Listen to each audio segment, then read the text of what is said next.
नगर दक्षिणचे माजी खासदार डॉक्टर सुजय विखे पाटील यांचा लोकसभेच्या निवडणुकीत झालेल्या पराभवानंतर आता त्यांनी संगमनेर मतदारसंघातून पुढील विधानसभा निवडणूक लढण्याची इच्छा आपल्या वरिष्ठांकडे व्यक्त केली आहे.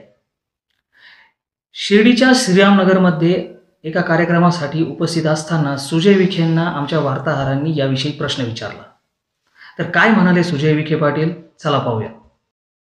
A+B=C असं आहे. ते विषय असा आहे की शेवटी भारतीय जनता पार्टी या नात्याने संगमनेर तालुक्यामध्ये आणि आजूबाजूच्या परिसरामध्ये बऱ्याच ठिकाणी कार्यकर्त्यांमध्ये कदाचित समन्वय होतो नाही होत.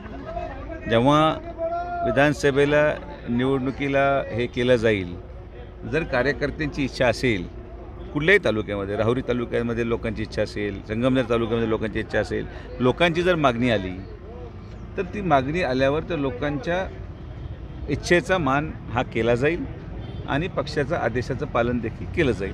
पक्षाने जर आदेश दिला आणि जनतेने तिकडच्या त्या भागातल्या कार्यकर्त्यांनी जर इच्छा व्यक्त केली तर मी एक कार्यकर्ता या नात्याने त्या गोष्टीला तयार आहे, एवढंच माझं म्हणणं आहे. दादा, विठ्ठलराव पवार हे आपल्या विरोधात असलेल्या पॅनलच्या विरोधात निवडून आले, मात्र आज आपण पुन्हा त्यांच्या सोबत दिसलात. हे बेरजेचं राजकारण असं. ते कार्यक्रमाला आले होते.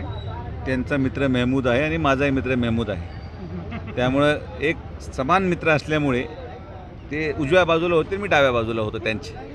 तर तसं काही नाही आहे. ते शेवटी ते ज्या संस्थेचे चेअरमन आहेत ते संस्थांचे कर्मचाऱ्यांचं उत्पन्नाने उदरनिर्वाहाची संस्था आहे आणि म्हणून जनतेने त्यांना निवडून दिलं आहे. मी जे काही सहकार्य त्या सोसायटीला लागेल पक्षविरहित, जरी ते आज माझ्या विरोधात असले तरी त्या संस्थेवर जर माझ्या काही प्रमाणात किंवा सगळेच कर्मचारी अवलंबून असतील तर विखे पाटील परिवाराचं आणि नामदार साहेबांचं पूर्ण सहकार्य त्या सोसायटीला राहील. धन्यवाद. थँक्यू.